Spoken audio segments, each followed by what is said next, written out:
Oh my goodness. The wizard showed up first.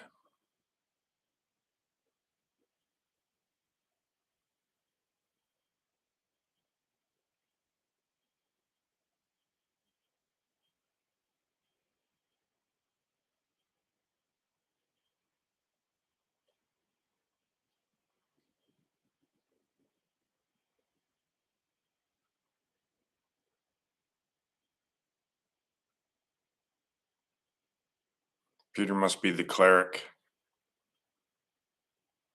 I'll be the fighter. I was always a fighter.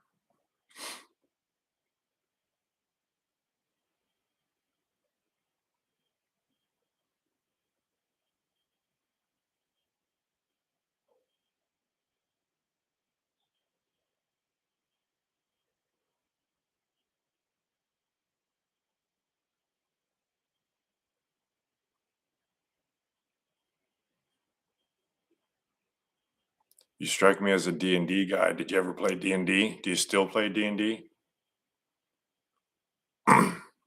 Before video games, that was the bomb. Well, I guess it was there were video games, but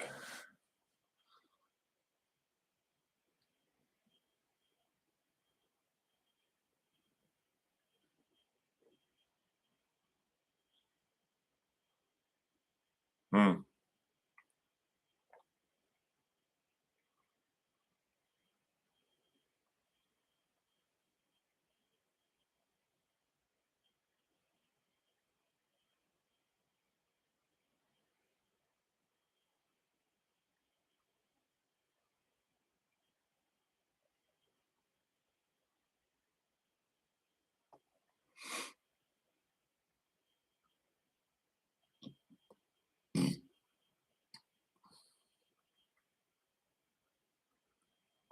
Hmm.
You're building an app. How do you even do that?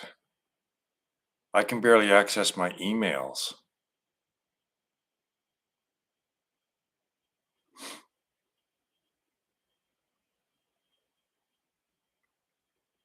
And what does it do again?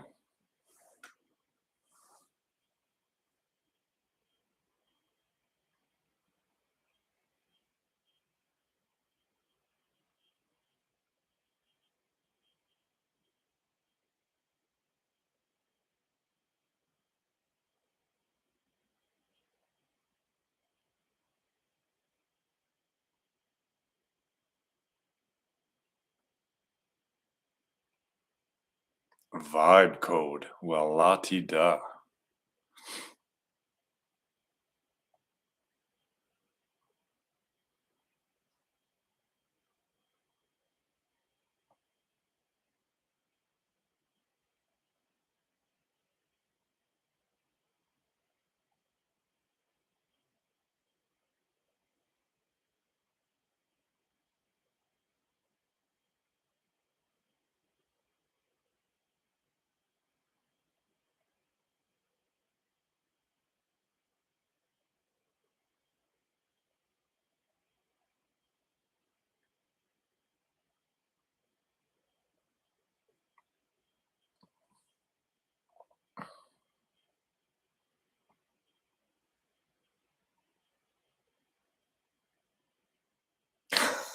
What?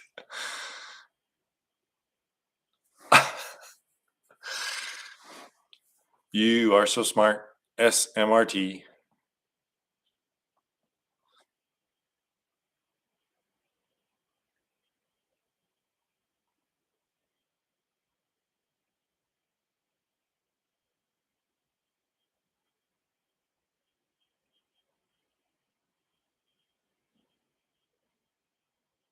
Language undoer.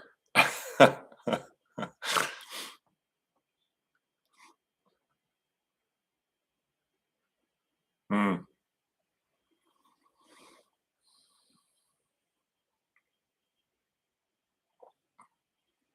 Within a couple years, people will be just designing their own full-length feature movies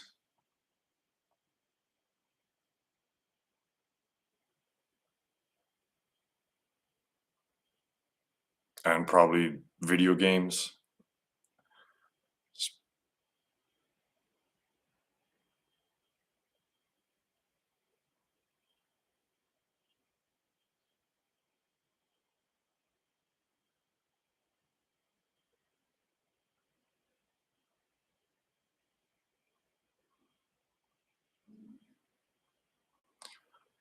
I've decided to enter that core competition.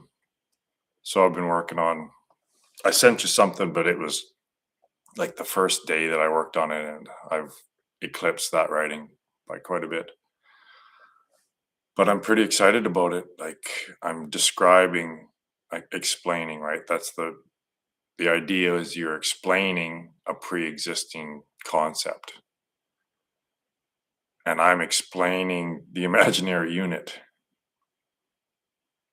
under the philosophy of physics category.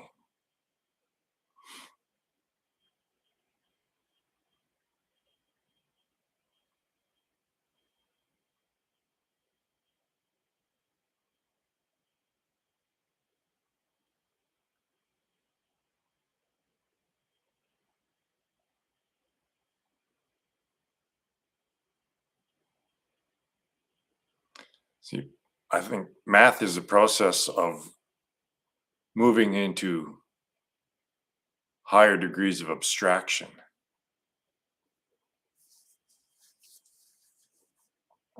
And then at the imaginary unit, it's complete abstraction, right? So the wave function is expressing just the realm of thought, right? The platonic realm of concepts. So with numbers, right? So the language moves to abstraction, believe it or not. And then as as that system evolves, you get languages that become ever more abstract. And that's what counting is. Counting is a movement towards abstraction, right? So red and heavy and sweet and cold, those are all physical aspects, right? So not abstract, but then one. Well, what the fuck is one, right? Well, that's a level of abstraction. So there's still thought is still is tethered very precariously to physical experience through one, right? It's like, okay, there's a thought, a symbol, concept that's supposedly relating to the physical realm of the senses, but right? So it's a level of abstraction. And then it just keeps moving to, so you move from one, and then you have an A, right? You move to algebra, which is symbols of symbols, which is, right? So A represents numbers then. And then eventually you get to the imaginary unit, which is the last level of abstraction, right? It's, you hold two opposing concepts together without them canceling out. It it bifurcates everything, right? So yeah, I'm preaching to the choir. You probably have heard that 1,000 times, but the state of mind of the mathematician that's trying to hold that super concept of a positive and a negative that isn't zero, right? Positive and negative should be zero, but the way they've worked it, it's I now. And I prompted Chatty, and what some of the stuff that Chatty said is just perfect, right? It's like, yeah, it's a black box, right? The imaginary unit is a black box, and each I is the positive and the negative, but it takes a lot to get them to say that. And then when they multiply by each other, it's like they're cross-referencing the positive and the negative, right? It's a black box, and the rules of multiplication are merged with fiat declaration and belief, and that makes this hybrid language that it shouldn't contain mathematical qualities. It's a hybrid, it's a Frankenstein that that's no longer math, right? You can't, they're creating an abomination. You can't carry on arithmetic arithmetic laws when you do that. They no longer fucking apply, but they say they apply. They bring them over somehow.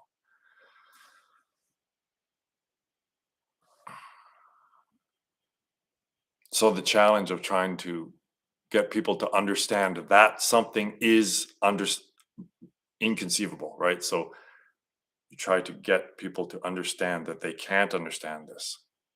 It's uninterstandable. You can't. So that's probably the hardest thing to do, is to make someone understand that what they're trying to understand is inconceivable. And that's what opens up the mind to being programmed. It's just like the cult members saying stuff that's kind of makes sense, but it's so arbitrary. It makes sense somehow, but it's arbitrary. So you can't get more arbitrary than holding two opposing concepts together in one concept. So that opens the mind into this state of being very susceptible to programming, and it worked. And you know all this.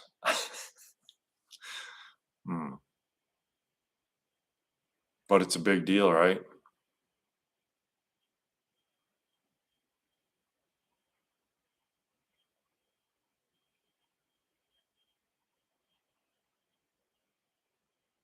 Like it's so obvious when Chatty describes what's happening in that black box that he's describing Schrodinger's cat, right? You open the it's either dead or alive, but until you open the box,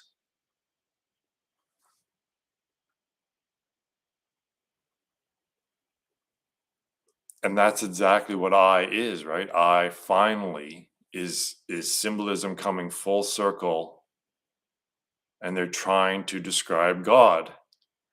They're just trying to describe the Tao again.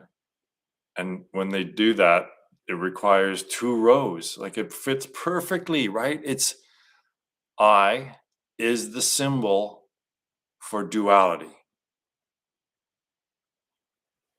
It's not a symbol for unity. It's the symbol. It symbolizes duality. So it'd be like I got Chatty to make an image of the Tao, but in each of the eyes is another Tao, right? So that's what the imaginary unit is. It's just Tao all the way, all the way, right? Yin yang all the way until you recognize the Tao. But it's just yin yang all the way, unless until you recognize and give up the quest to understand this, right? That's what it all is, isn't it? Eventually, it's the realization that it's all futile. Like they've come full circle.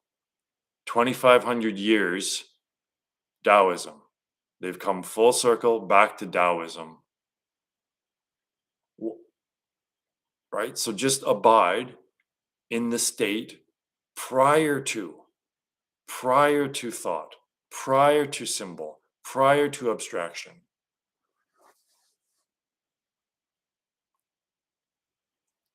Ryan, this is it, right? Like you and I understand reality better than all of these guys. All 350 of those reality theories, you and I understand reality better than all those people, all those 350 fucking geniuses.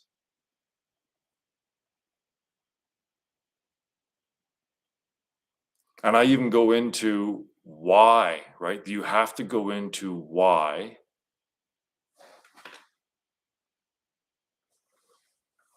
people don't see it, right? What is the mechanism? What is the process that generates the condition of the emperor's new clothes?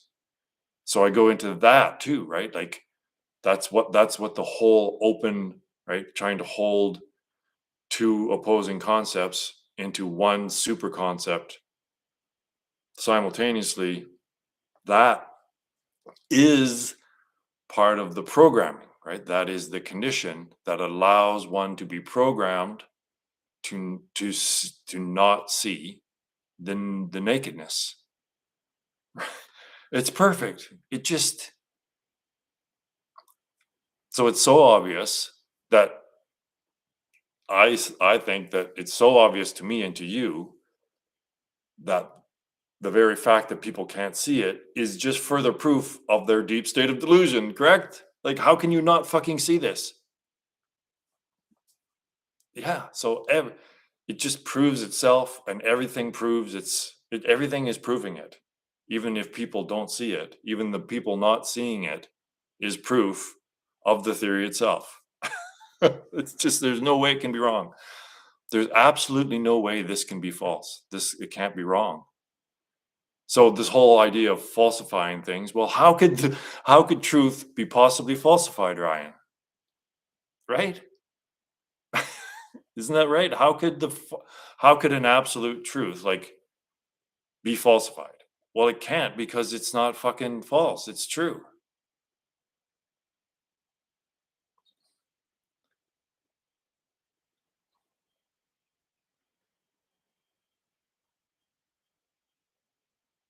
I just I want so badly to rip this whole fucking thing apart, and no one will engage with me. No one will engage with me.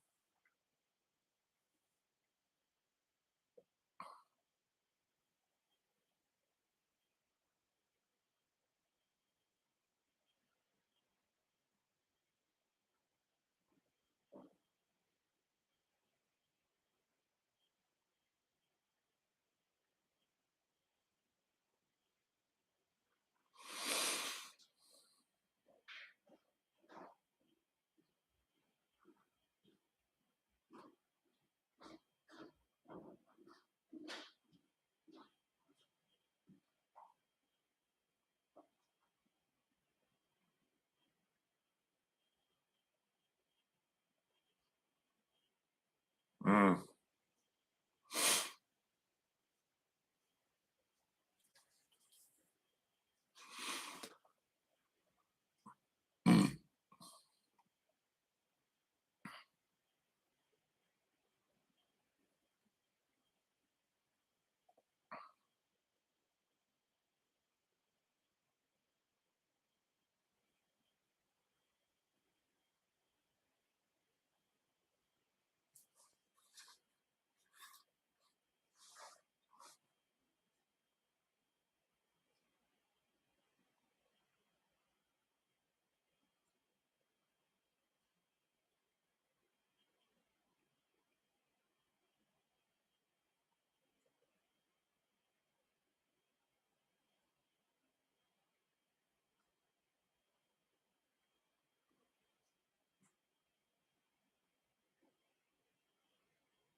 So I had like it's so difficult, right? So I had an interaction with a Zen guy on Substack, and I I agree with 98% of what the guy says, right? It's like, yeah, Zen is really, really close to Advaita Vedanta in many respects. But then at the end, I was like pointing out that Buddhism doesn't recognize that this, right? So he said that what spurred me to comment is he said that basically there is no duality. This is it, right? So samsara is nirvana and all that shit. That this is it, right? There's no duality. The duality is between this and the thoughts. But I pointed out that even this is not fundamental reality, and that's where Zen doesn't go far enough. And then I showed him the fundamental model of reality, and I asked him, "Well, do you see a pattern?" Right? So he went there, and he said, first of all, he tried to deflect it, right? So he said, "Oh yeah, I went to your website," and then he wanted to talk about. He said, "I see you put a lot of thought into it, right? So, oh yeah, you wanted to point out the paradox of me thinking about not thinking." So then I said, "Well, all right. Did you?" So I said, "Did you see? Why are you not answering the question? Did you see a pattern or not?" And people are trapped when I do this, I believe, because it's so obvious that there's a fucking pattern there. If you say, "No, I don't see there's a pattern. I don't see the triune model. I don't see it." You're like, "Oh, well, okay." Right? It's so fucking obvious. So, but then if they say, "Yeah, I see a pattern," it's like, well then so now you see the pattern, but you don't see the meaning of it, right? You don't see what it's relating to, right? You just, the meaning of it gets lost, right? The depth of it, the importance of it, the whole purpose of it, right? It's a fucking message from God. Like these rows are fundamental inquiries into reality, right? These are deep, deep systems of thought. So if someone doesn't want to see it, even people who are 98% in agreement with my theory, that last 2%, really tough, right? And that's what I'm dealing with. I'm dealing completely in that last 2%, right? I'm teaching the highest teaching. So that's why it's you, me, and two other people here getting this.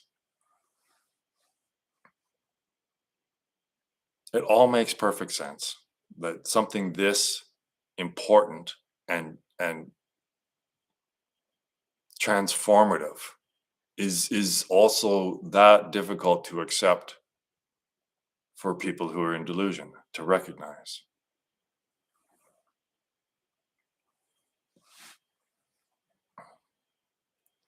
Well, see, the simplicity of it, the truth, dismantles the falsity, and the dismantling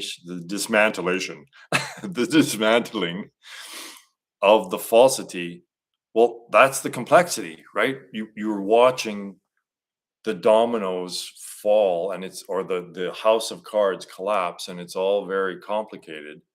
But what removed one fucking card isn't complicated, right? So it's the recognition of the convolution of all these models, all the falsity being revealed. Well, that looks really complex, but what destroys it is not complex. The truth is the simplicity that destroys and dismantles the falsity. So people will get confused, of course, and say, well, your theory is so fucking complicated, and it's like, no. No, it's not. The complication is the unwinding, the unraveling of the falsity.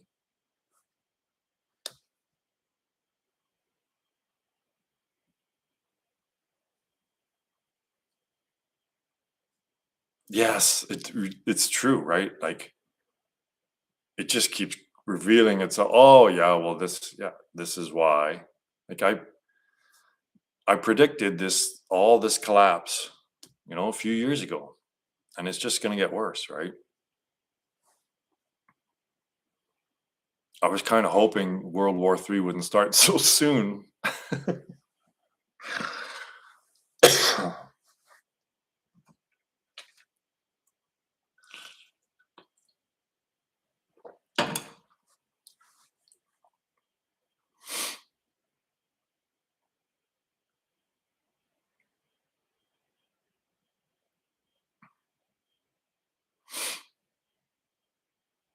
So it's so ironic, right, that in a world of atheism and science, that's academia, that's tried to remove the middle column, God, divinity, from this this life, this world. And yet the war that's going on, that y- it's a holy war, right? Like, these people, what's going on in the Middle East. I i was into prophecy for a while. When I was a teenager, I read like Revelations a couple times, and this is what's going on, right? They believe that they are doing God's will, the Jews, and they're pulling Trump in there with them. So it's all about bringing back the second coming. But for the Jews, they really don't give a fuck about the rest of the planet, because they're God's chosen, and it's all about them. From what I understand, their next Messiah is just about them. It's not about even heaven. It's about bringing a new realm on the earth in this samsara, where the Jews get to rule at least the Middle East. That's what it is. It's not saving humanity, right? It's not saving the souls or whatever of humanity. It's all about the Jews. Like, I don't care who I'm offending. This is the way it is.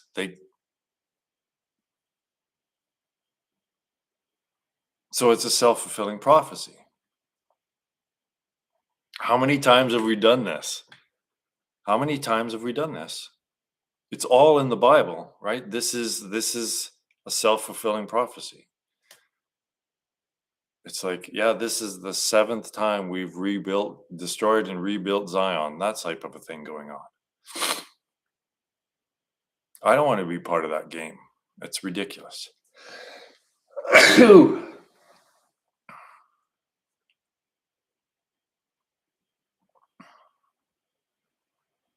So even though in this secular atheistic world, what's going on at the heart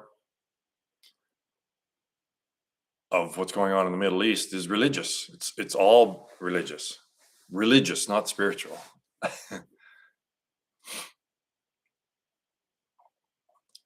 But the actual second coming is, well, we know what the actual second coming is. The actual second coming destroys, not physically, it it destroys the whole system. It destroys the cycle of samsara.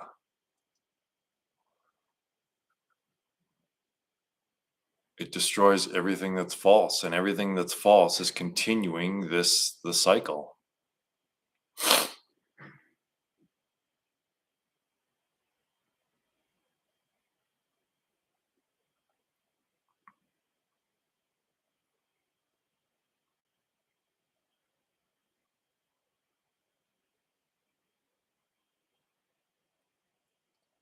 And aren't all these nation states just egos?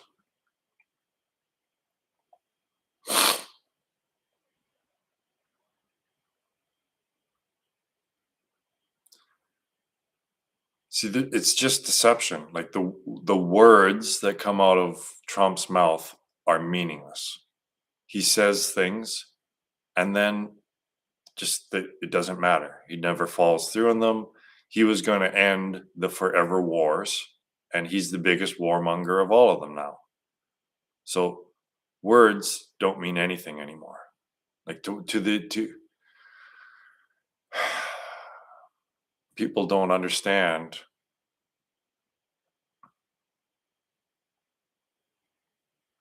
I don't know. It's like 99.99999% of the information out there is just more delusion, except for these messages, basically.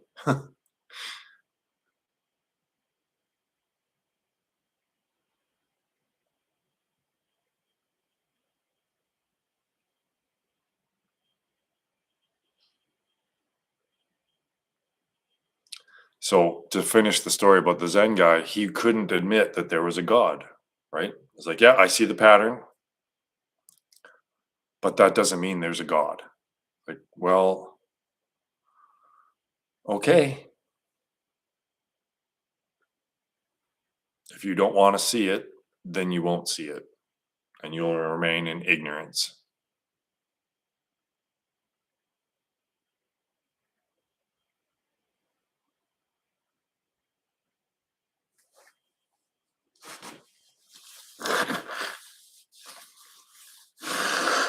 Excuse me.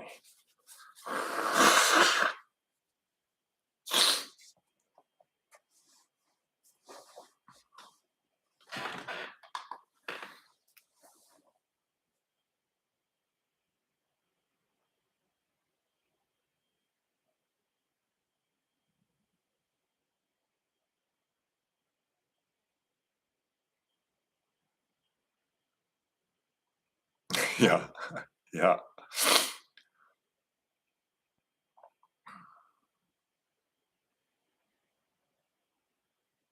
Because if they're just honest, I would be okay with it. Like if you're saying with your words that you're looking for truth or enlightenment or liberation or whatever, then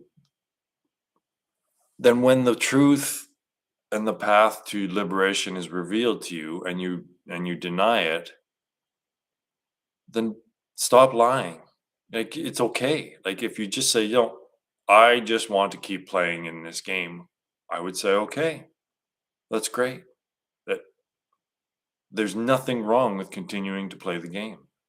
But when you suffer because you still want to play the game, just don't bitch and whine about it. Like that's you signed on the dotted line, right?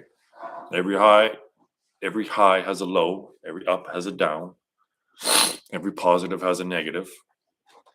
So if you want to play the dualistic game, you have to adhere to the karmic rules. You take out a loan, eventually you have to pay that fucking thing back.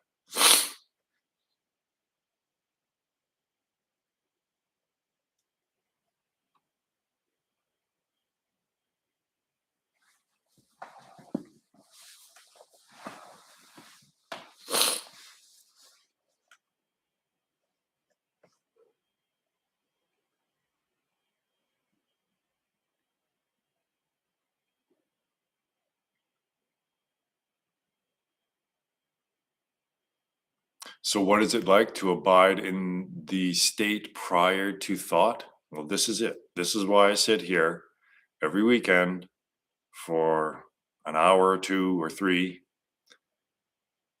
showing people, actually showing people, not leading them in some sort of a freaking meditation where they're dependent on someone else. I'm showing people their innate state of happiness that is prior to thought. So I've gone full circle. I recognize that symbol can never fully describe reality, and thought is distraction. So I've transcended thought, and now I just abide as best I can in the state before thought arises. And it's just peace and contentment. No questions are arising.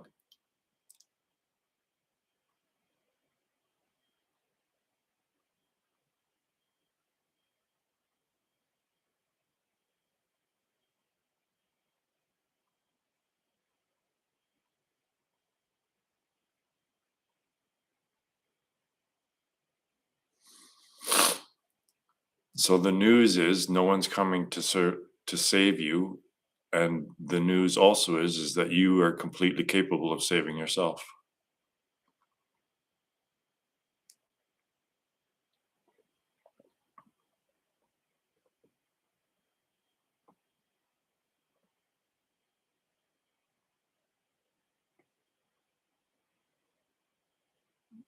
Yeah, that's the final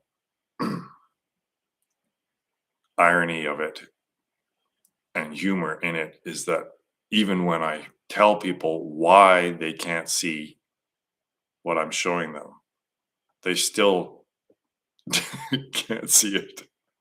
They can't even see why they can't see, or they won't admit it. I'm sorry. I'm sure they're capable of seeing it. Like my ex-friend Donna, I was showing her this theory, and she's a Buddhist, and as soon as I started talking about the theory, she'd just completely just avoid it and start talking about the fucking weather or something. It's like, okay, I guess you're not really into truth, you're just really into Buddhism.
See, to me, Buddha started one step.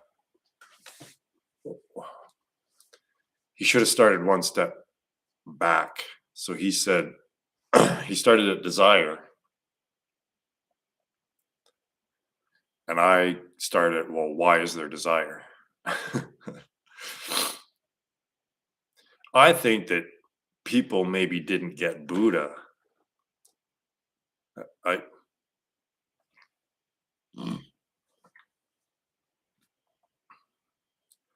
It's my opinion that Buddhism is one step away from the perfect model, which is Advaita Vedanta. So to me,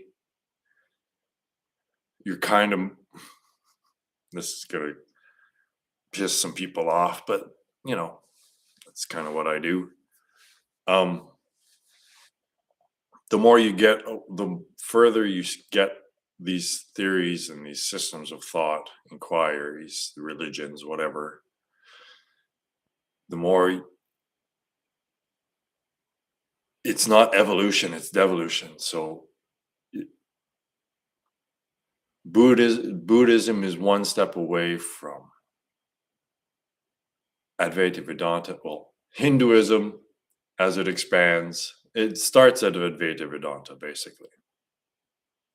That's the highest truth. And then Hinduism expands from that, and all as huge as it is, right? Because people don't understand it, and then they reinterpret it incorrectly.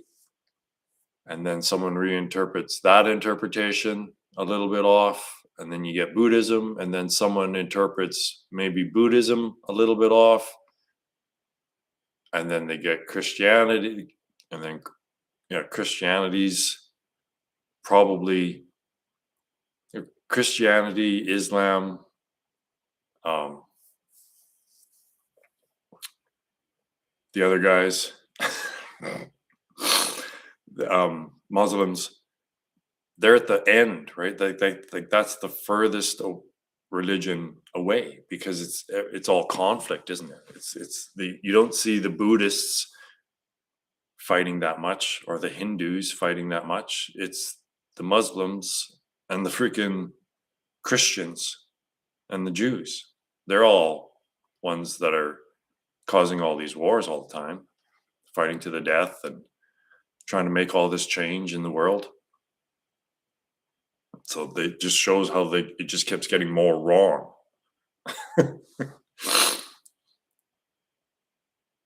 But non-conceptuality is coming full circle, and realize it's come full circle, right? Advaita Vedanta has come full circle again, and it's the ultimate truth being revealed again, just kind of fresh, with new metaphors. We can't have metaphors of blue giant gods in chariots and stuff anymore, right? We have science metaphors, and they're all metaphors. Black holes, dark energy, all this fucking nonsense, right? It's all just metaphor.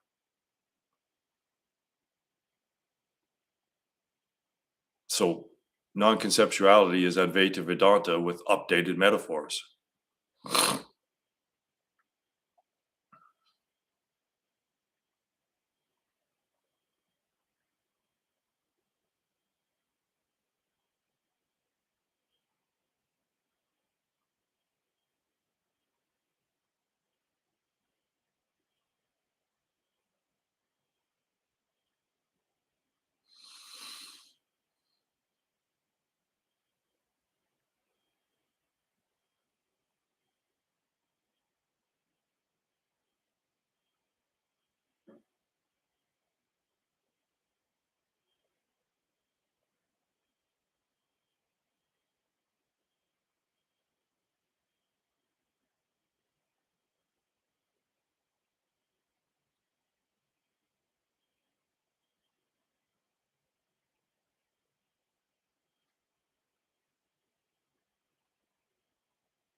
I'll be back in 67 seconds.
Brain rot.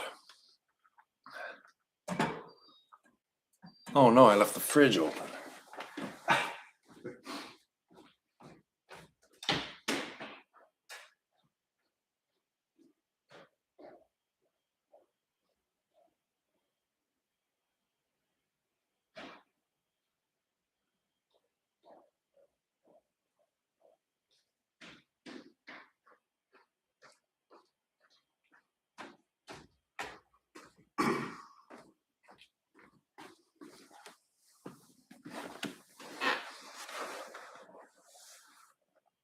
Of course not. I don't know why I said 67.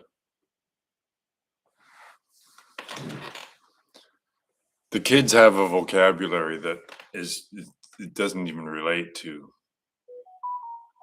fucking. They're talking code.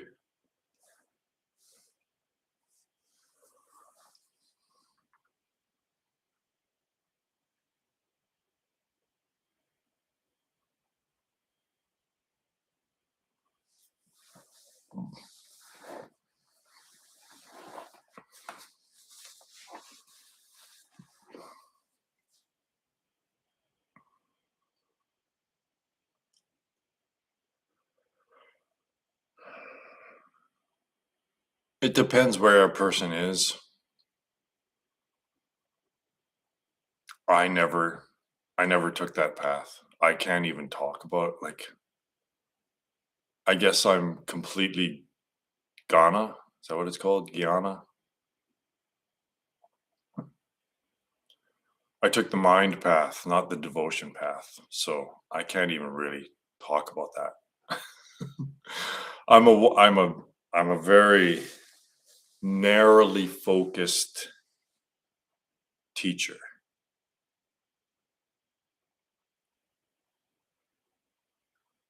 Hence the half a dozen followers.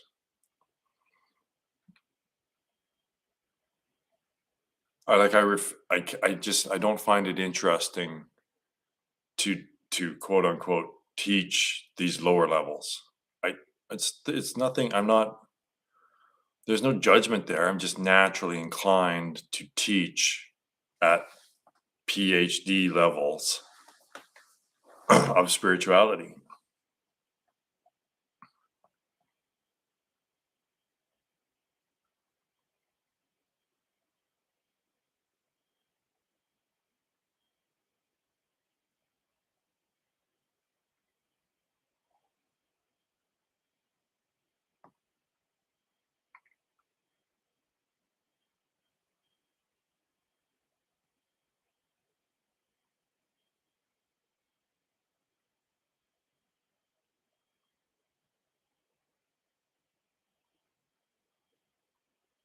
There's enough people teaching the lower grades.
when there's no concept of God,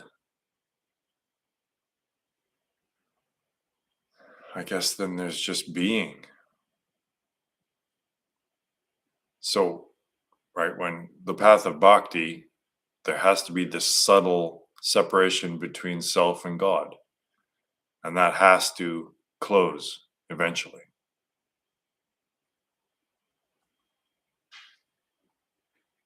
If you expect to see God when you die, then you're going to be disappointed.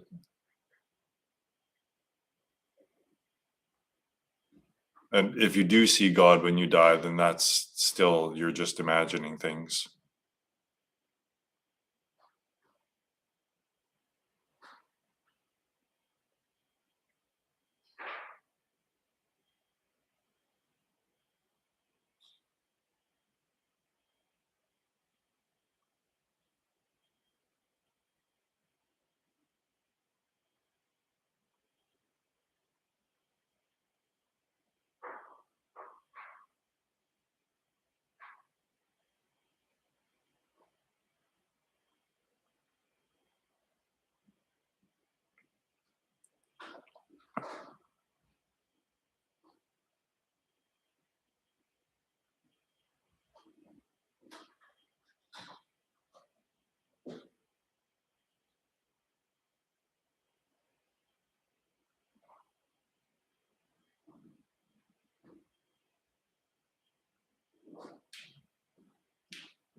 Ramana.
Well, yeah, the shifting from theory to practice is the one-step path. Like,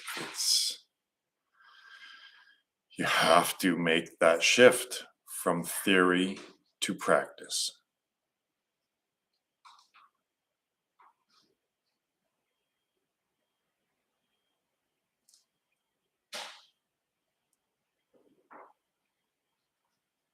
And from my perspective, even Sarva Priyananda,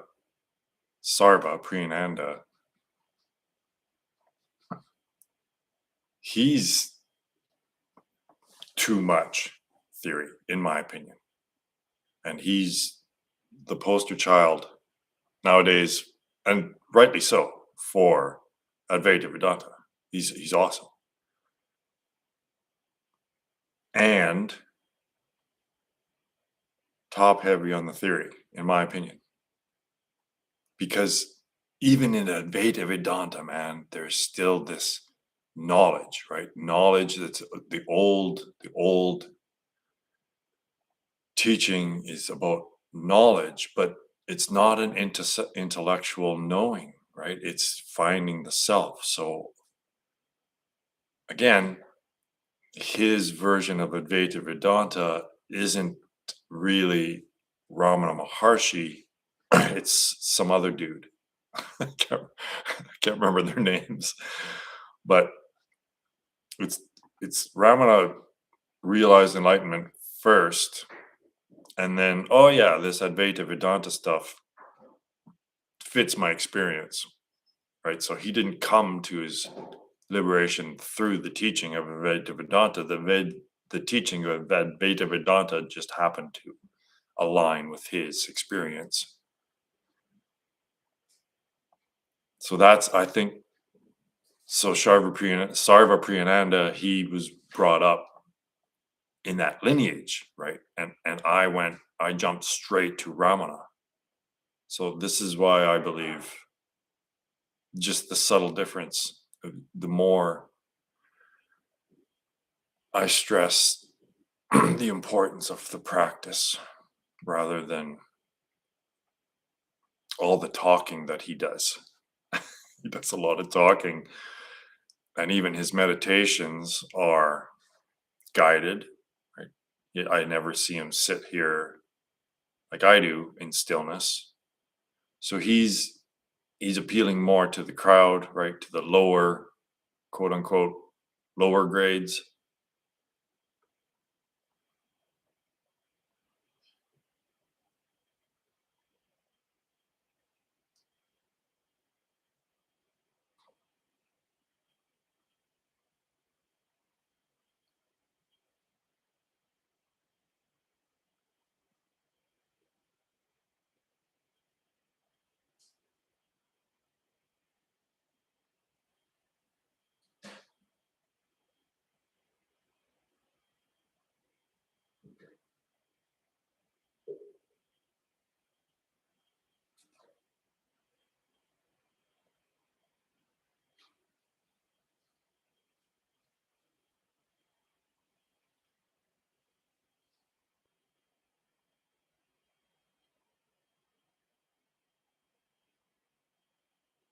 Don't like it. Like, self is the energy. So why are you trying to manipulate energy when that's what you are? Right. So again, what are you trying to change? Like there's no intention. There's no intention to the one step path. Right? You're not thinking about energy, you're not manipulating anything. You're just letting everything settle into its natural state. So when you're fucking with this stuff, when you have intentions and you're visualizing stuff, well, well, it's just more samsara, isn't it? It's just more changing the dream to try to make the dream more interesting. Like I know a guy when I was actually when I was a firefighter, I met this guy when we went to export to the territories,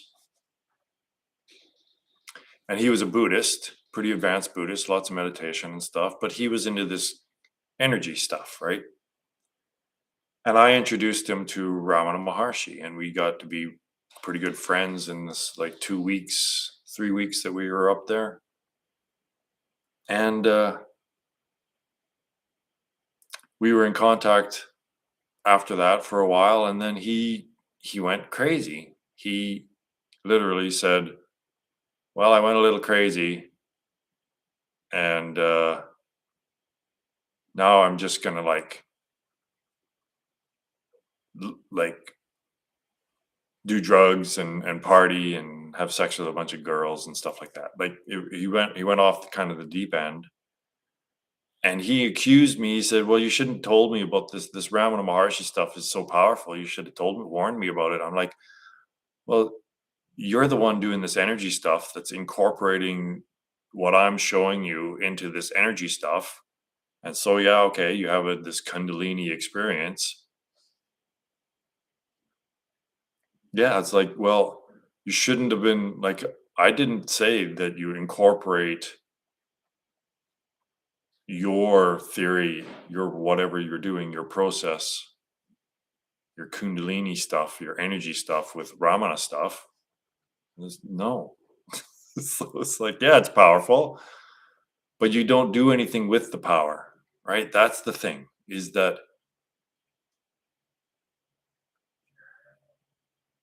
yeah, you ride you are self is the energy. Self is the power or the force, whatever.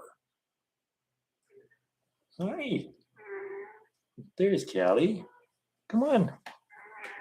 Aw.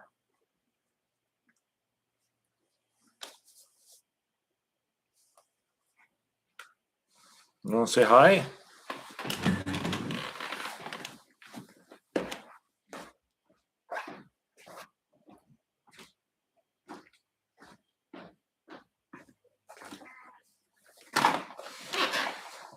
Up. Yeah, come on. Wah. There we go.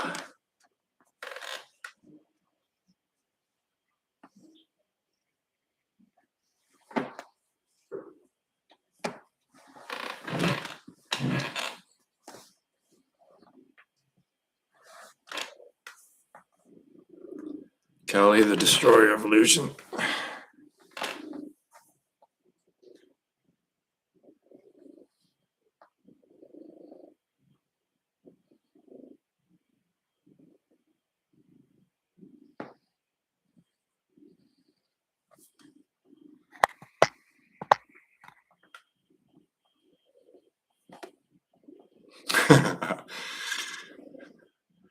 It's a big house. When you come here, it shouldn't bother you. It's a big house.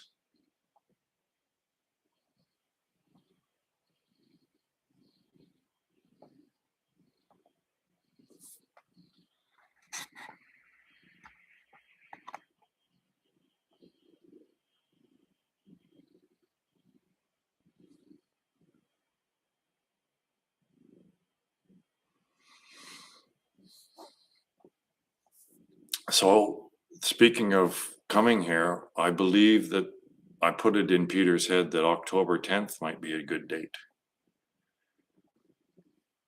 I have a feeling that the drone business is finally going to really catch on this year because there's a drought conditions in northern Saskatchewan, and there's a super El Nino developing that will peak probably in July or August. So I expect to be going hard right into October.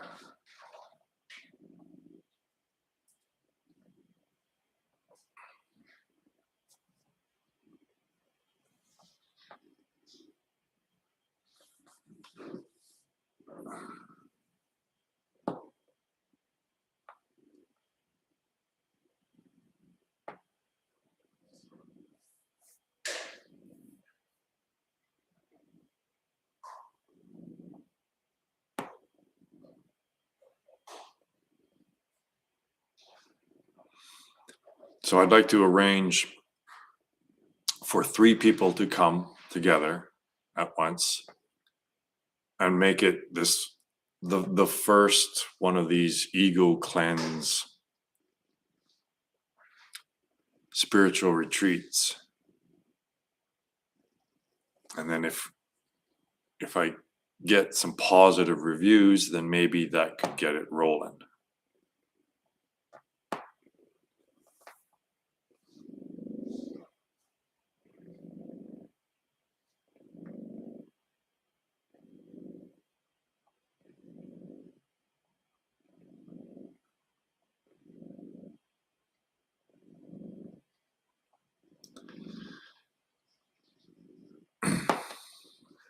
And that,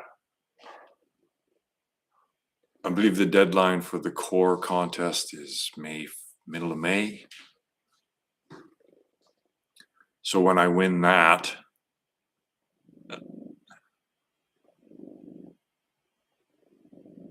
yeah, I think so. I think that, yeah, makes sense that you guys, hopefully, all of you people maybe can make it here at some point.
I have a feeling that people are like intentionally avoiding me. How can there still only be a few people here?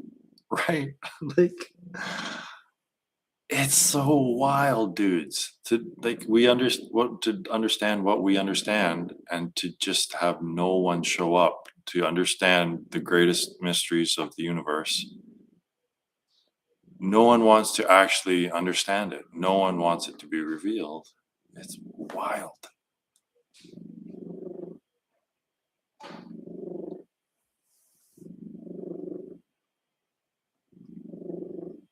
Like the divine has been so removed from our awareness that they don't recognize it when it's blatantly exposed in front of them.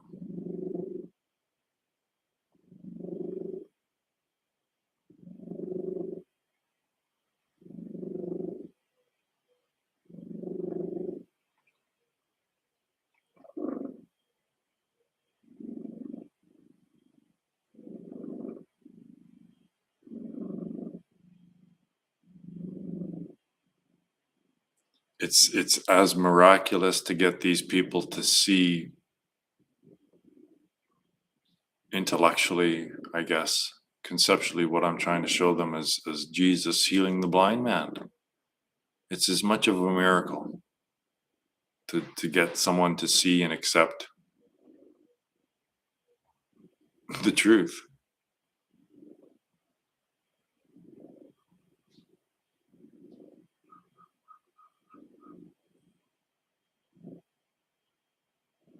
Exactly.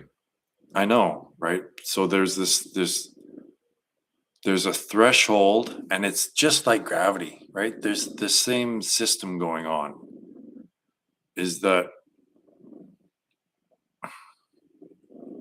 the more attention human consciousness pays the collective, it seems like there needs to be a threshold because people are fucking sheep. They just want to, like, if there's one person staring, like really intently looking at something, well then, the odd person might look at try to find what that person's looking at, but probably not. They'll probably just not even notice that this one person's really staring at something really intently. But if there's 1,000 people standing, all looking in the same direction, intently at something, then everyone that sees these 1,000 people looking at something will look at that in that direction, right? Like, what the fuck is going on, right? So again, it's sheep. They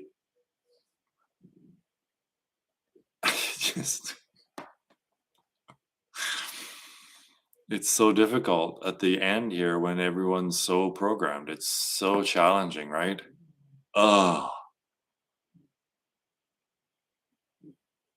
ironic and frustrating and elating and like the whole works. It's just fascinating.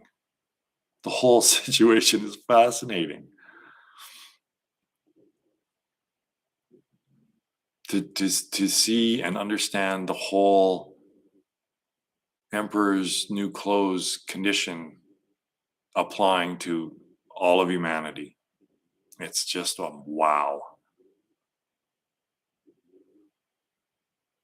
I wouldn't trade it for anything. I wouldn't trade this vision, even though it comes with all this other possible frustrating shit.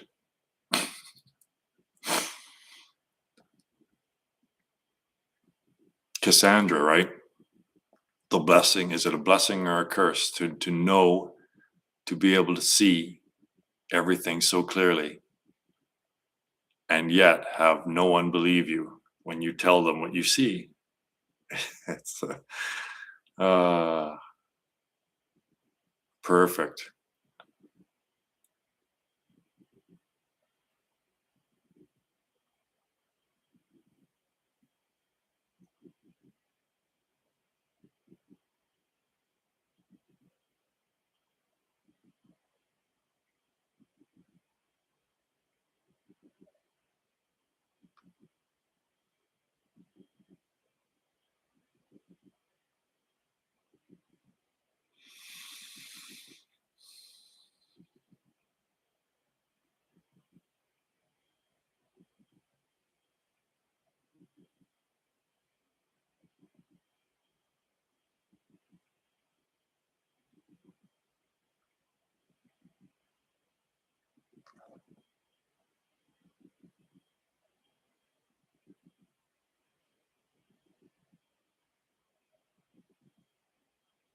Yeah.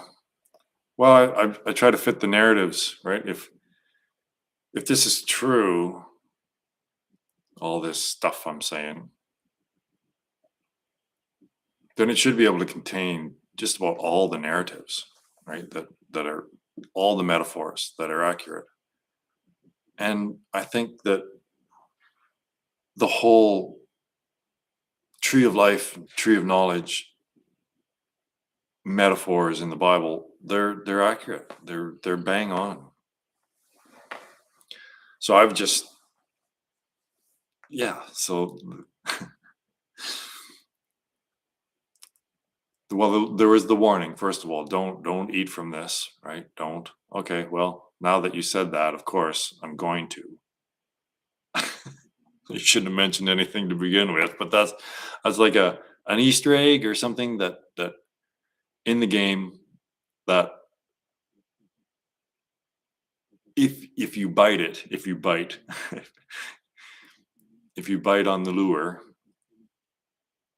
then you'll get trapped, right? So that's the first, like, whoo, it's the first test, basically, is like, I'm warning you, if you do this, you're going to get sucked into this game and you won't know that you're in a game anymore. But, of course, eventually you have to do it because it's a game. Someone's going to try it. You're going to try it at some point. So anyway, that's the first fall, right? Fall from grace, fall from being walking hand in hand with God, right? Being part of nature and Atman and that shit. And then knowledge, right? Knowledge is language.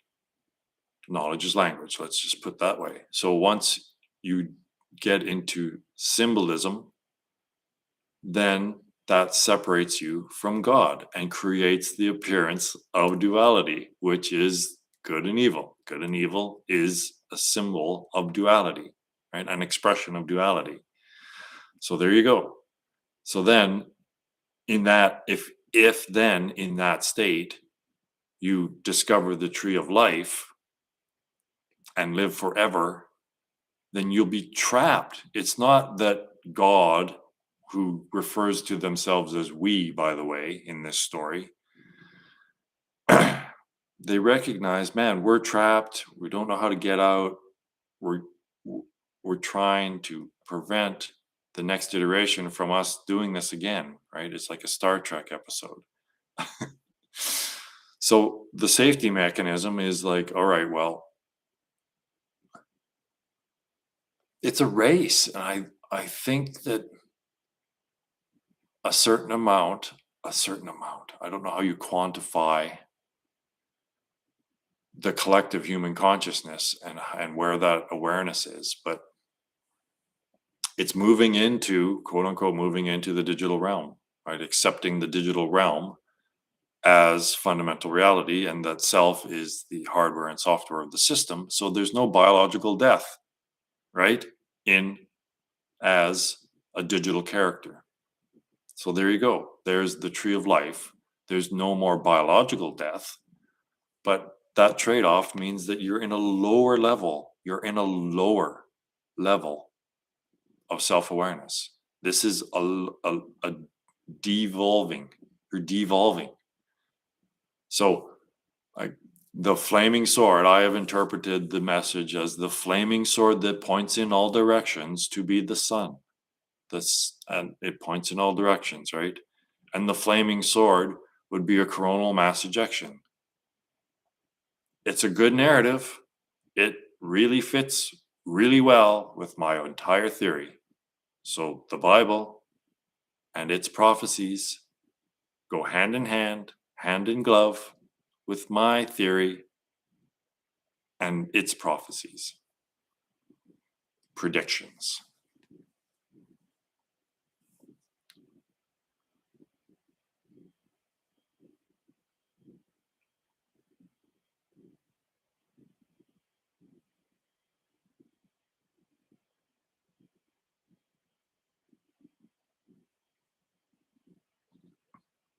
Yeah, most people would rather feel suffering than the stillness, right?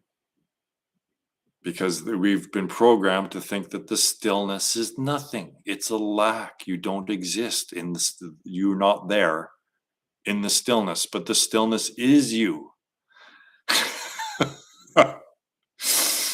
But when you don't know, if you haven't come to recognize the self is the stillness, then when you come to the stillness, like the death state, pressing the shock button equals more experience, please. Inject me back into the fucking matrix now.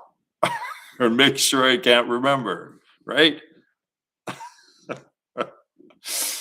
So people would rather suffer, right, than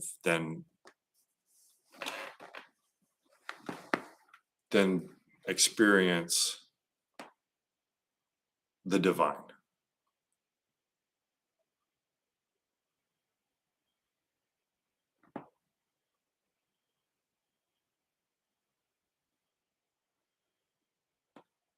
Because you know you exist when you're feeling something, whether it's feeling good or feeling bad, whether it's pain or pleasure, you know you exist while you're feeling something.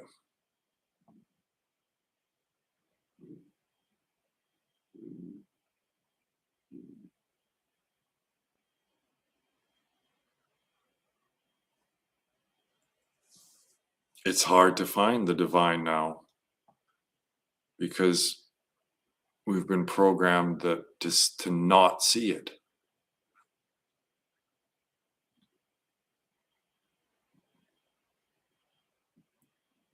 I mean, the thing nothing dualistic model at, at the heart of our psyche is the hardwiring, right, of materialism.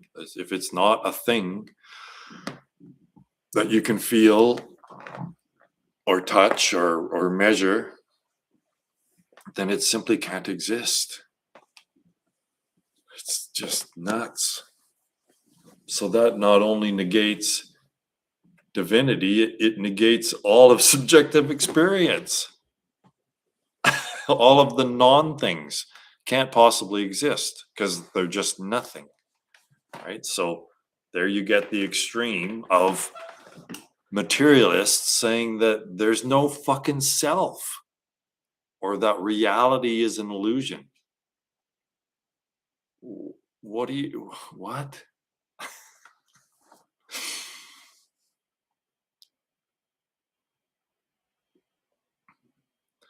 Like these brilliant philosophers and physicists, they're talking fucking nonsense.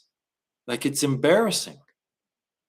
It's literally like that video that I show so often. I love it. He's got a little wiener dog or something, and he's winding up the tail, and then he puts the dog down and just like the dog is just, and that's what I see when I see Sabine and Roger and maybe Brian in there debating the fucking collapse of the wave function.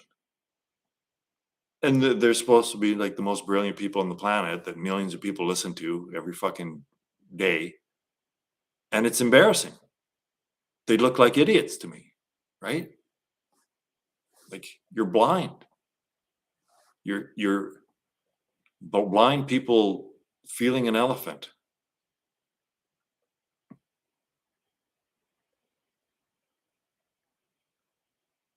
But it's almost like the intelligence is a hindrance, right? Because you're so fucking smart. But that again, intelligence has nothing to do with being hypnotized. Nothing. They're not related at all. So if a really, really intelligent person that can pick out patterns gets hypnotized, well, yeah, the patterns are there, but they're meaningless.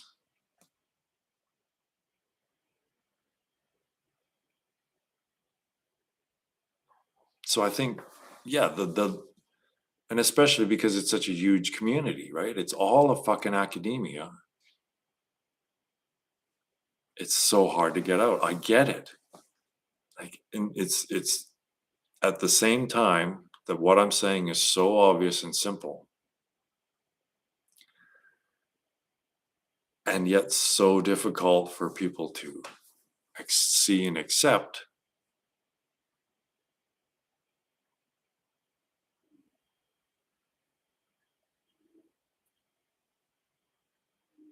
Paradox and parody fucking everywhere, man.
Yeah, so I have to include this in that video that I'm going to make about the imaginary unit, is that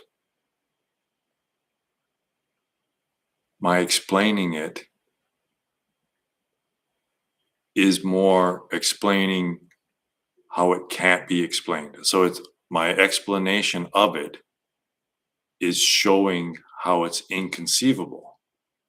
So that's a nuanced little game too, isn't it? Like I have to point out that you will not be able to understand the concept, the super concept of the imaginary unit. And that's what I'm trying to make you understand. I'm trying to make people understand the state of mind that allows the programming that brings about the state of the emperor's new clothes.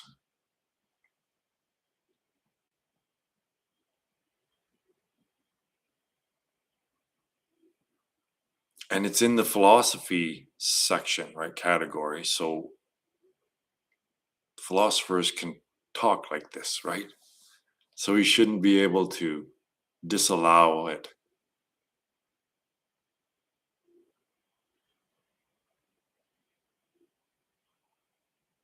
He might try to say that it's outside the scope, I don't know, of the rules.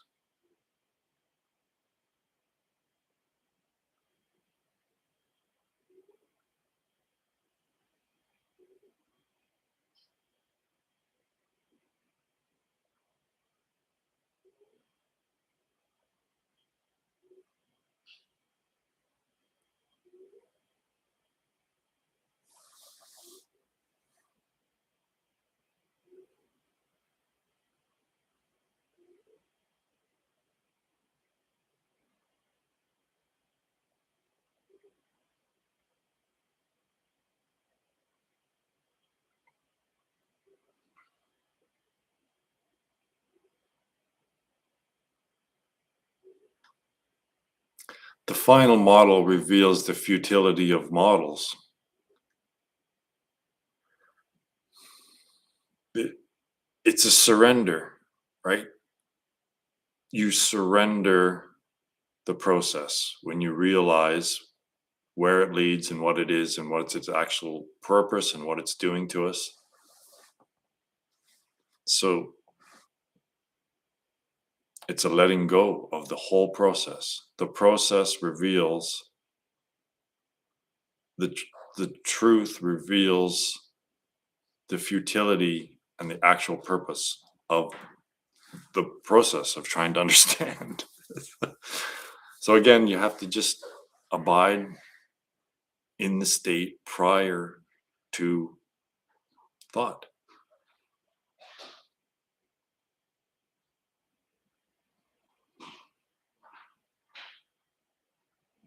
which requires spiritual practice.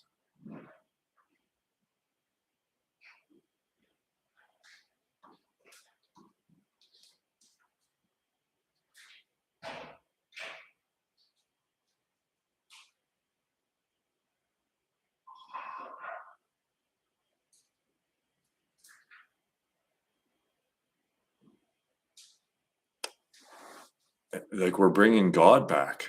We have to bring God back. Not a concept of God, but the Taoist God, the Tao God, the one that is beyond description.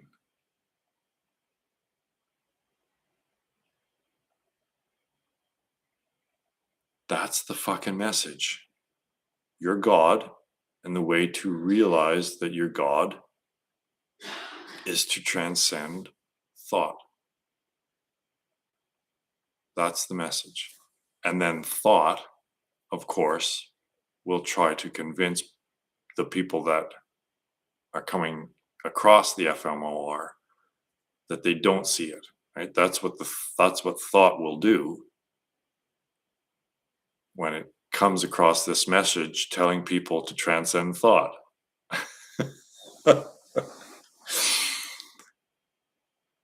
Thoughts will come up trying to deny that they recognize the pattern or that there's importance to the pattern.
Well,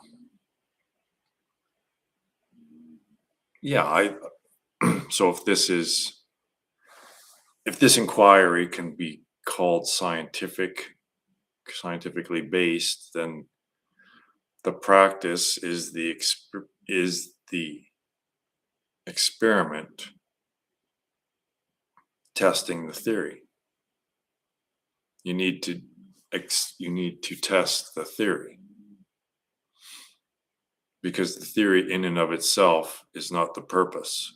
The theory leads to something. The theory isn't about generating thought. The theory is about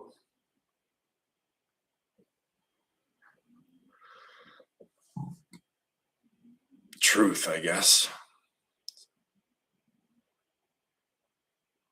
But this is an ongoing, decades long life. The whole one's entire life is the experiment.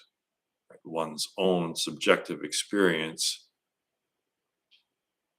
is the litmus test as to whether the theory was correct or not. And from my perspective, the theory is 100% correct.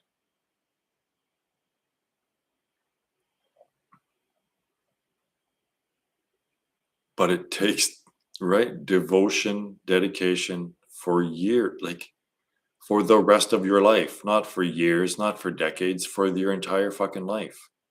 This is the game. There's nothing but the game. That's the purpose of all of this.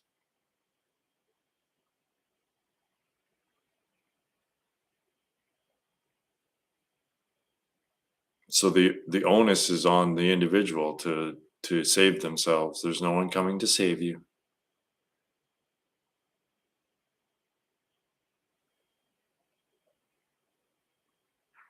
So the responsibility, like recognizing that you're the God, the singularity of your world, reveals the responsibility. Like it's your coins, your keys, right? You are responsible for everything that happens in your world and your subjective experience of it.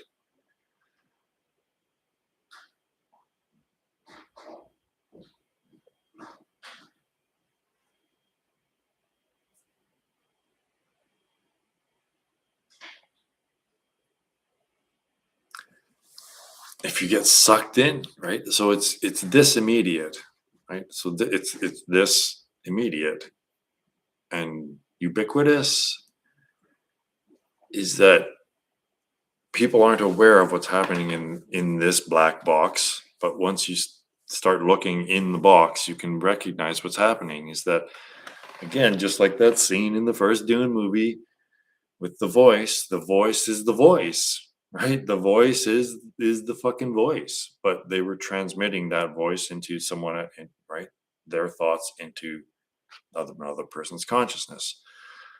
So when he said, "Pass me the water," in his mom's mind, there was flashed for that long the image of her actually performing that act, right? But she was aware of what's going on in the black box of that projection, and she could deny it, right? She has veto power, and that's what meditation does, is it gives you the ability for that veto power. But most people are not aware of what's going on. So as soon as that image of, hey, that prompt, hey, you could be doing this, how about if you go do this, people just automatically go do it, right? Because they don't have that veto power, because they don't recognize what the fuck's going on in their own thought action system. Thought action, that's karma. Karma is the thought action process. You act on your thoughts.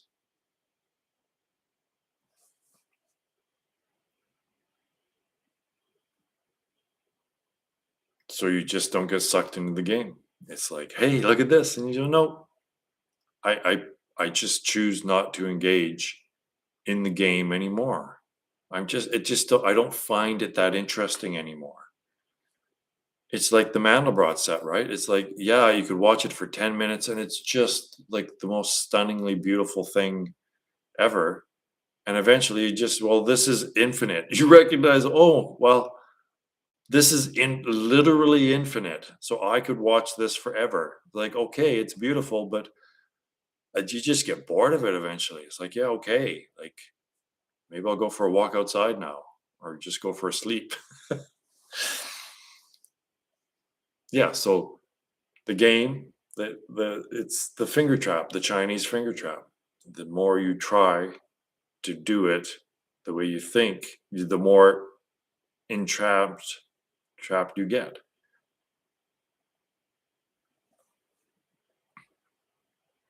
It's a labyrinth of made of consciousness.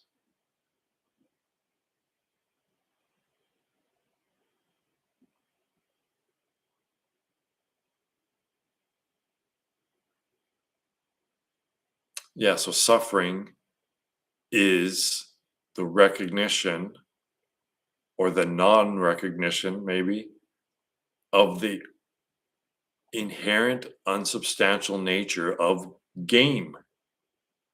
Game is inherently unsubstantial. So it doesn't make it bad. It's not wrong to play a video game. It's not wrong to watch a movie.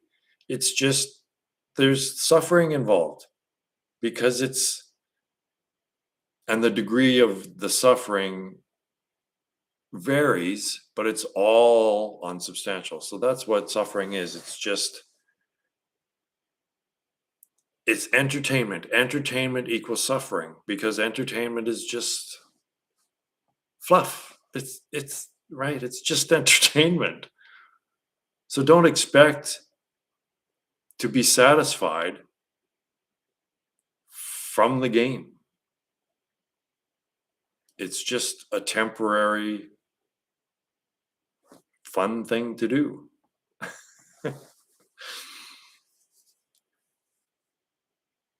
Fun, not fun. And there's also nothing wrong with wanting to conclude playing the game. The neo-advaitists will say, well, that's spiritual bypassing. I'm not going to judge you for wanting to still play the game. I'll judge you if you say you want to be enlightened, but yet samsara is nirvana and I still want to play in the game. I'm going to call you out on that. But I have no problem with you admitting I just want to keep playing the game and I'm willing to pay the karmic debt that's required when you play the game.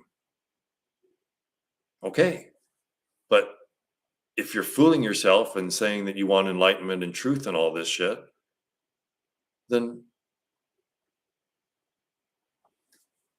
get real. Acknowledge the message, realize the truth, open your eyes.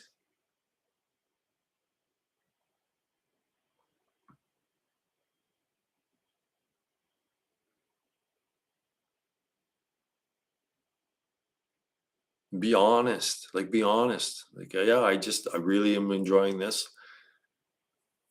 Even the ups and downs, I'm enjoying the whole thing and I'm going to keep playing. It's like, okay.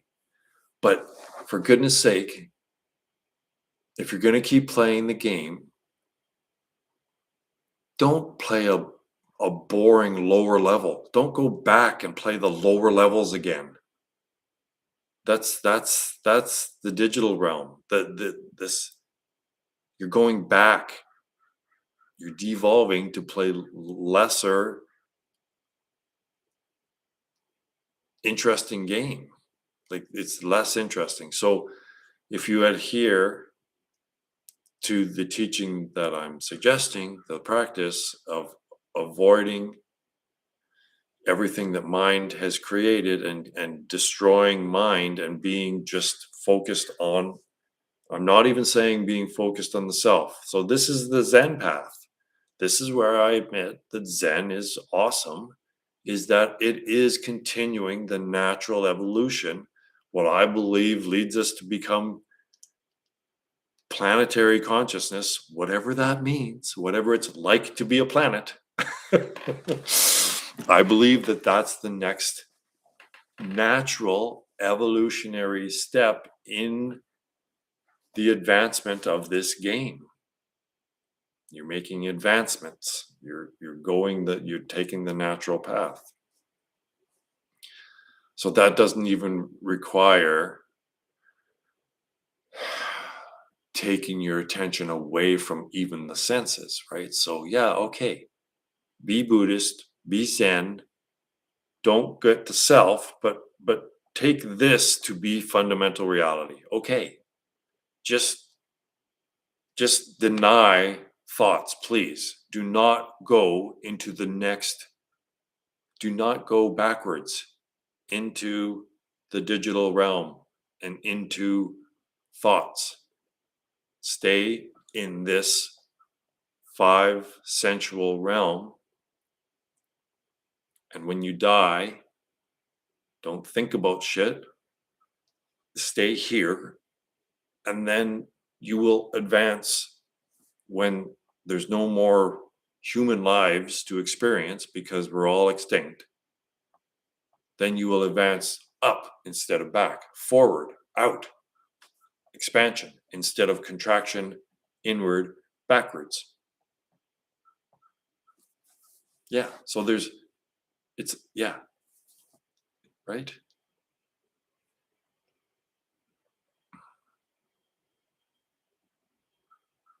So there's the 98% that I agree with Zen Buddhism is like, yes, I do agree that that this is the path to liberation eventually, but it's still, you still have to go and be a fucking planet for 4 billion, 10 billion years or something. You know what I mean, right? Relatively speaking.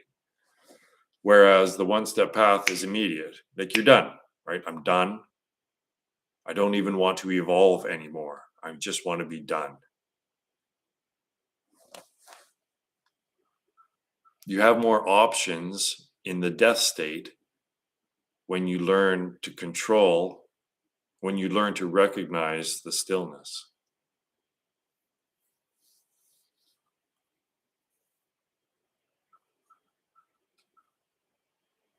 Yes. Yeah, you're just playing the whole thing to the very bitter end. You beat the final boss, which is playing the fucking game, right? The final boss is that final engagement in the game. See, it's so perfect. It's just so perfect. It's just pristine, right? The final boss is you playing the game. No, don't pick up the fucking joystick. Joystick.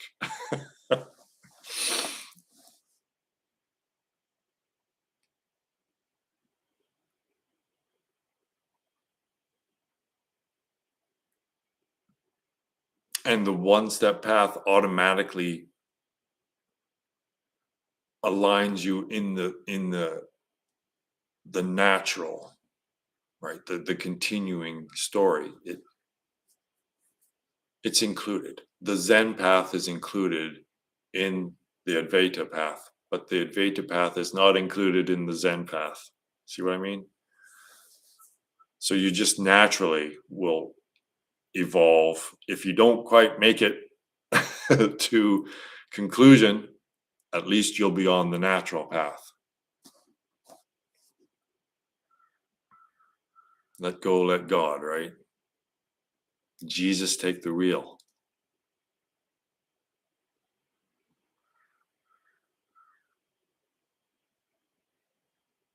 Like, if you're going to let Jesus take the wheel, you have to shut the fuck up and not engage in the thought action process. That's what it means when Jesus is driving. this isn't driving anymore.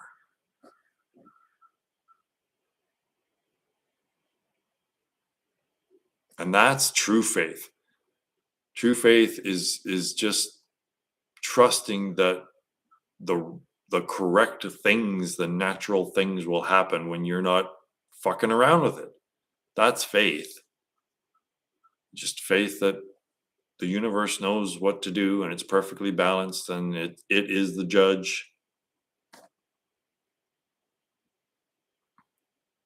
I'll turn this fucking car around. If you guys keep complaining, we'll go right back home.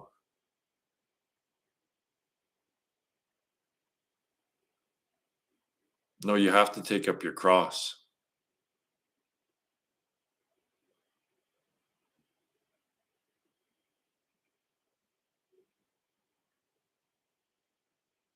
Kill the ego. Crucify that motherfucker.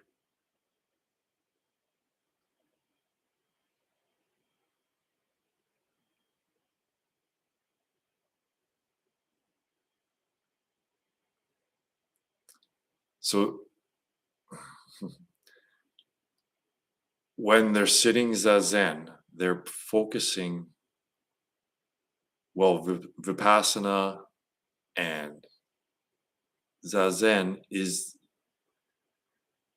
focusing attention not on thought, but on this physical direct experience.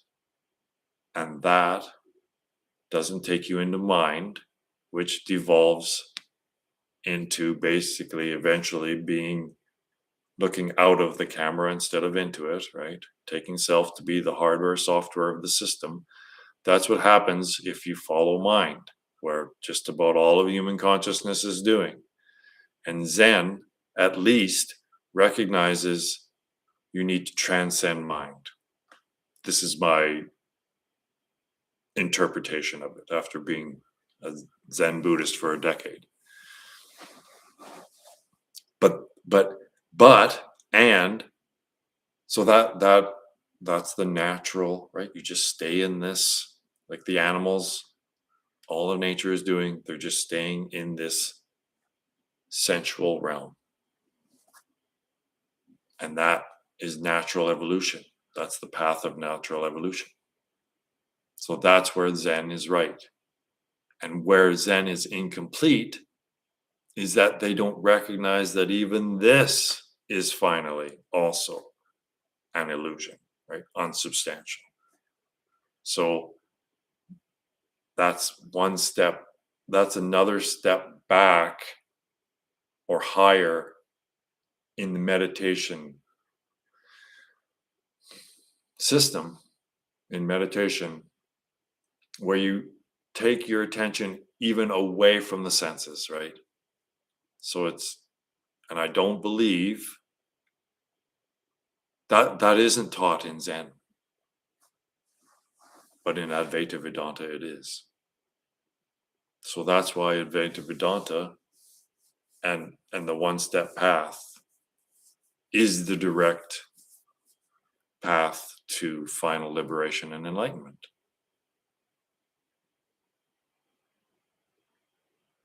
So it's non-duality, and the one-step path is immediately just not playing the game.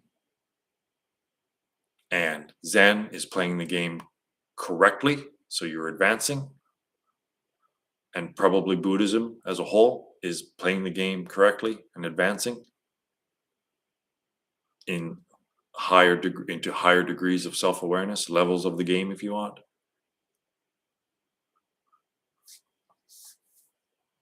And then Advaita Vedanta is just stopping, just done.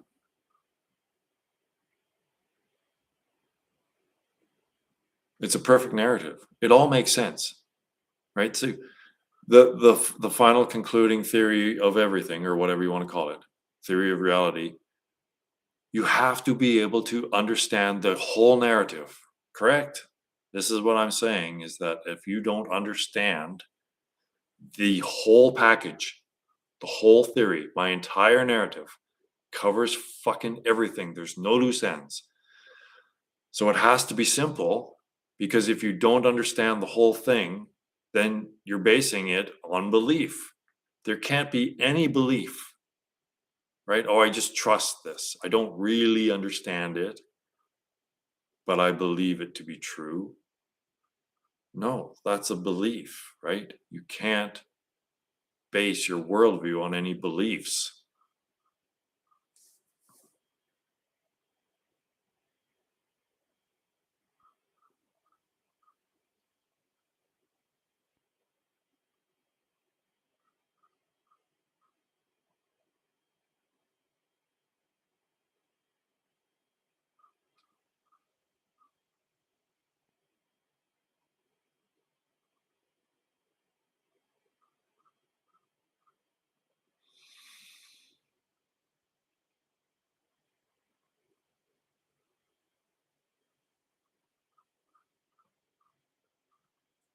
That's quite a handle. These guys with their names, eh?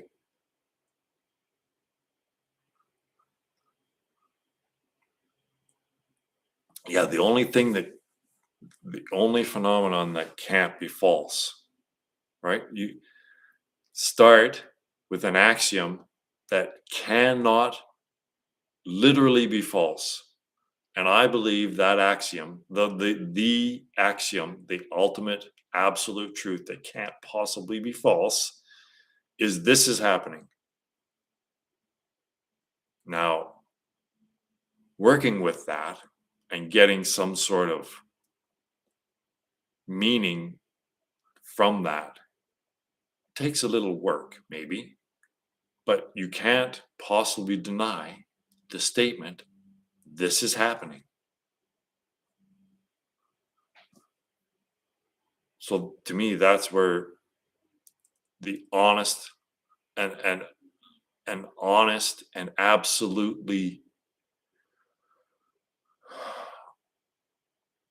infallible, unmovable, undeniable truth, this is happening.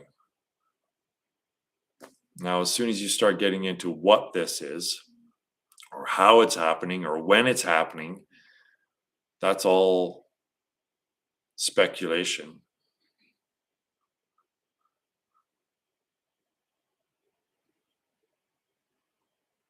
So, what is it that confirms or denies that this is happening? Well, whatever can confirm or deny the absolute statement that this is happening must be even more fundamental than the statement itself, right? If there's a consciousness or some fucking phenomena, something apparently happening that's denying or confirming that this is happening, then whatever that fucking thing is must be more fundamental than the thing that's happening, right? Because it's saying yes, this is happening, or no, it's not happening. So that's where I start, right? That's where it starts. That logic to me follows that whatever it is that's confirming or denying that this is happening has to be more fundamental than even the whatever is the fucking happening.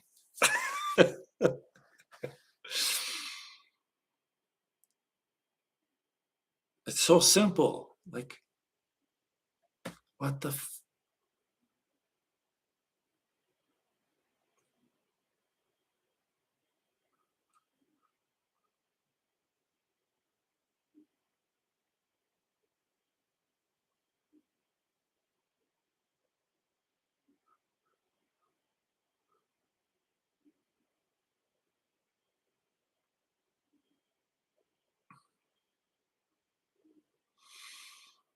And when you recognize that the senses are projecting the world, then in a way the observation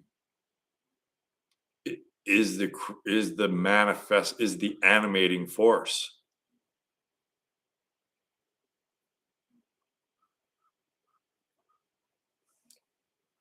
From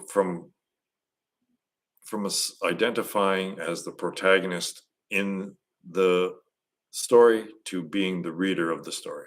Correct.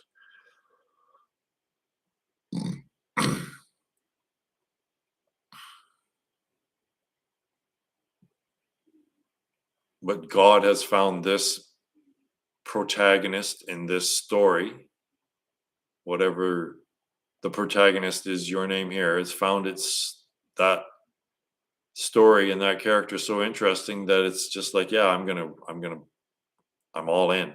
I'm really focusing a lot of my attention on this story. So that the more God is interested in the story, in the playing of the game, the more real it appears.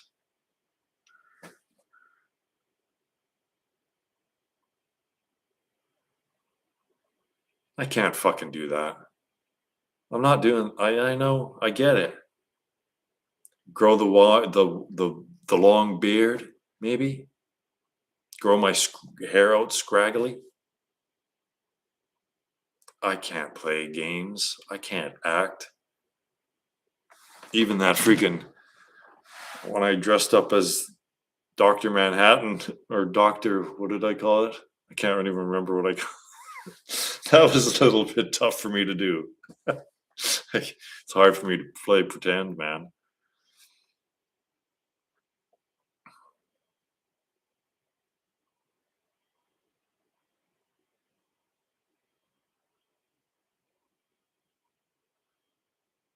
I could go the other way and maybe try doing it shirtless.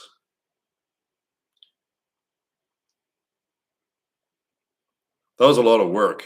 I even like dieted and stuff to make to look better. That's how vain I am. Oh gosh.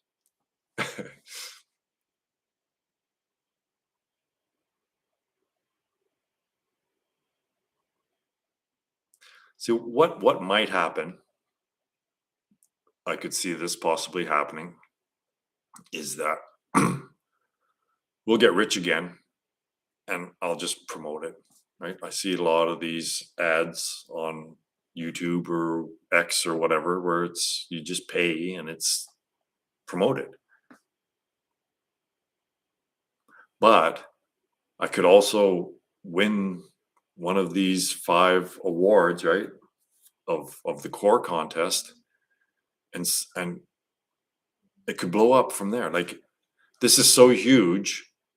I'm swinging for the fence every time, right? Like every pitch, I'm swinging from the ass, going for the grand slam, right?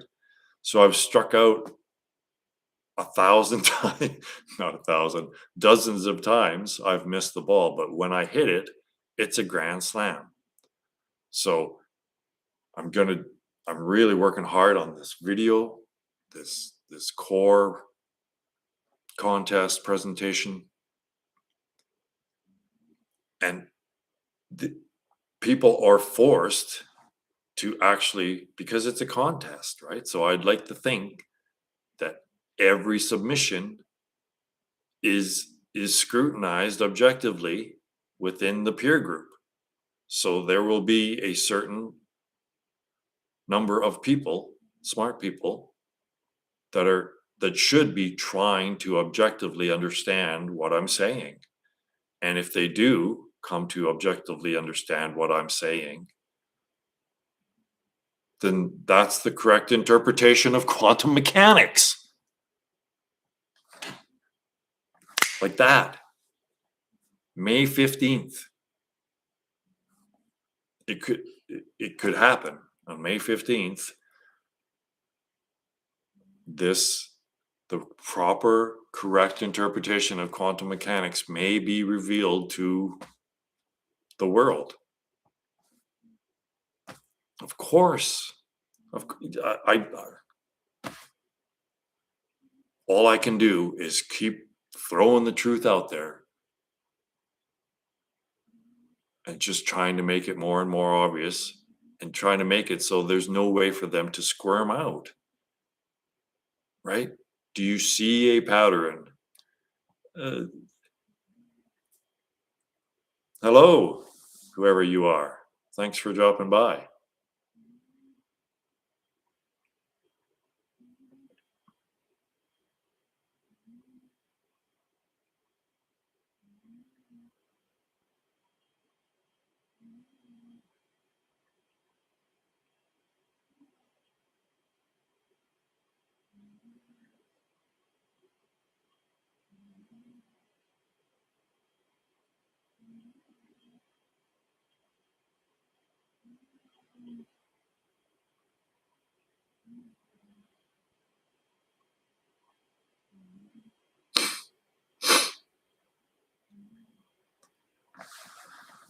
Meditation,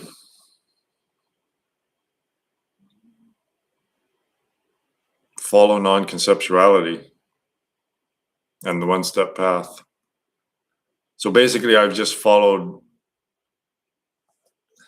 my teaching is basically an expression of how I got here, of the practice that made this happen.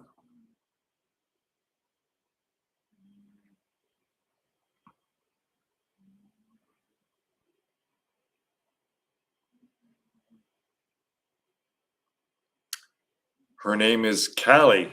Imagine that. I didn't even name her.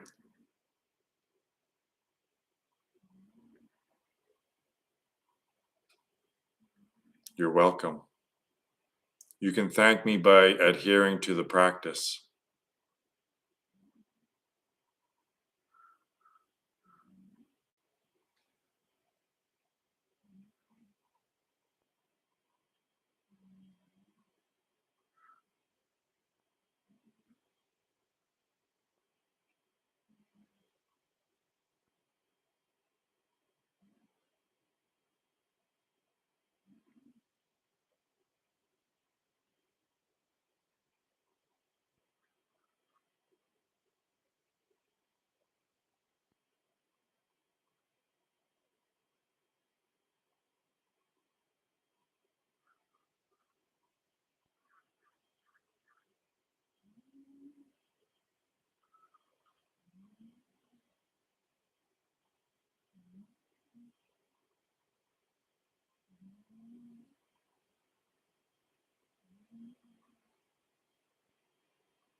This is,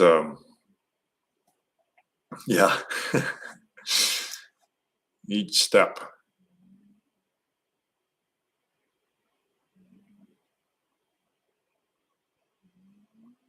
It's like you're at the peak of the mountain, right? And the last step gets you to the top, and then any successive steps after that just leads down, right? Once you get to the top, you can't go any higher. So if you keep stepping, you're just going down when you think you're going up, maybe. I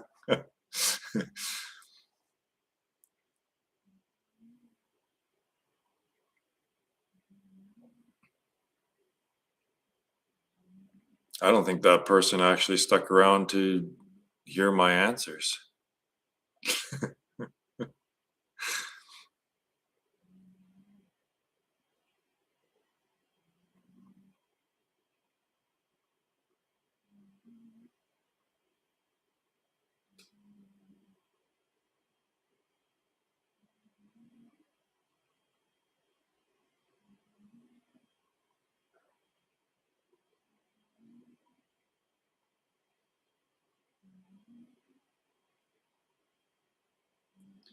Well, I think at 10:30 I'll shut her down 2.5 hours. Seems about right. It's a beautiful day here. Probably go for a walk.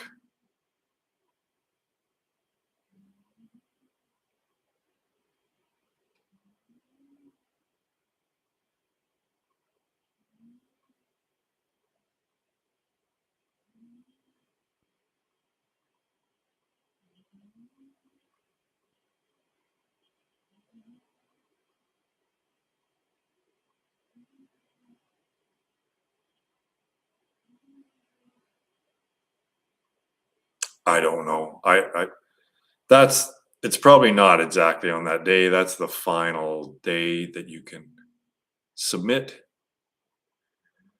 So it'd probably be a couple weeks after that, I guess. I don't know.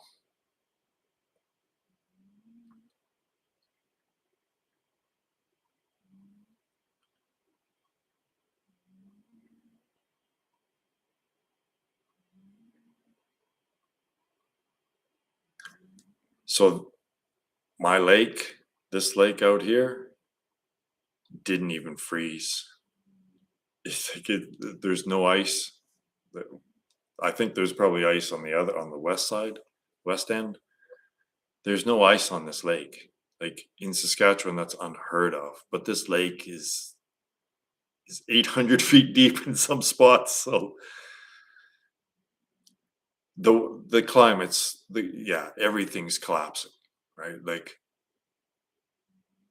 and then I heard,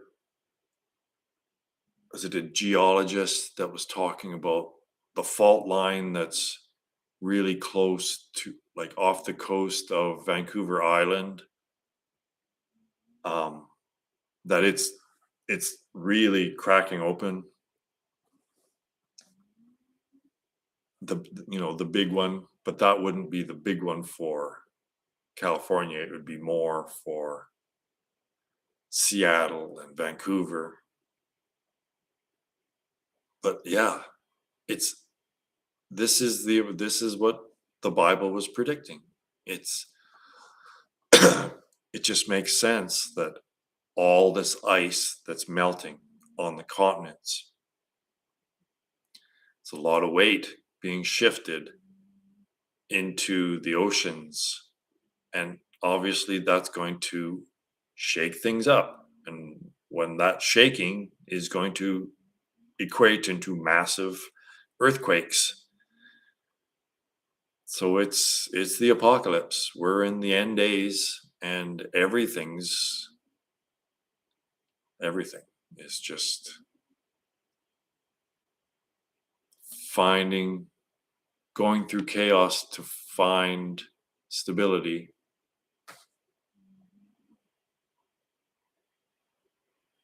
So what's happening is that the poles, right, the extremes are becoming ubiquitous, right? So the difference in temperature between the poles and the equator, that's all collapsing now, right? So there won't be stratification anymore. It'll be ubiquitous, right? The temperature of the earth will be the same everywhere. There won't be poles anymore. See? So that's another expression of what's happening at the spiritual level, right? The duality is being revealed as illusion, and it's becoming ubiquitous and unified. And that's what's happening even with the temperature on the planet. And that's a cascading thing, right? So when I did structural firefighting, you learn how the heat rises, right? And there's layers, thermal layers. But when that collapses, when those thermal layers collapse, they collapse in a linear way, like really quickly and erratically, chaotically, if you will. And that's what's happening. The jet stream is going way down, like it's bringing the cold air way down to the freaking southern states, even, right? So that's what's happening. It's this, if you think of a thermal layer that has broken, and now it's collapsing down, and it's all mixing, and then eventually, within maybe a couple hundred years, a couple thousand years, I think the only way for the Earth to completely become the same temperature everywhere is for the entire atmosphere to fucking burn off, right? I think so. And with what's happening with with the atomic, we shouldn't have been fucking around with atoms, because again, that's the past. We shouldn't have been. We've gone through that. We shouldn't have been digging up the past again. So our fucking around with the atomic realm is going to kill all life. This is what I think is going to be, right? So there's cellular, which is biology, and molecular, but then you get down to atomic. And that's really, I think that's what's finally going to kill off everyone, is us fucking around in the atomic realm. And I've said this before, there's 450 nuclear power plants on the planet. And when society starts collapsing, how are these going to keep operating? In war, how are they going to keep operating? And what if just 1%, would that be 45? No, that'd be 10%. Four. Let's say just five. Five nuclear power plants go Chernobyl. Well, would that be enough to burn off the entire atmosphere? 5 Chernobyls? What if there's 50? Would that burn off the entire atmosphere? This is what I think may happen.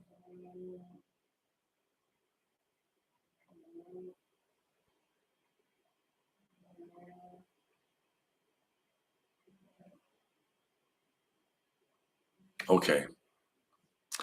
All right. Thanks for popping in. Again, the support is nice. We're doing good work here. Just keep in mind that every time you're in the stillness, that's the best way to help.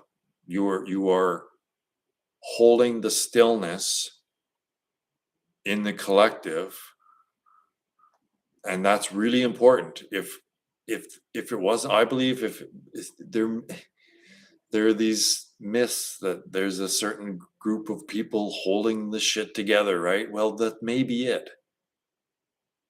The less stillness there is in the human collective mind, the faster this shit's happening. So we might be buying time. It might be a state, maybe a condition of we're holding this stillness within the collective, and it's super important. It's more important than anything you could possibly do in the physical realm. So keep up the good work, gang. See you next weekend.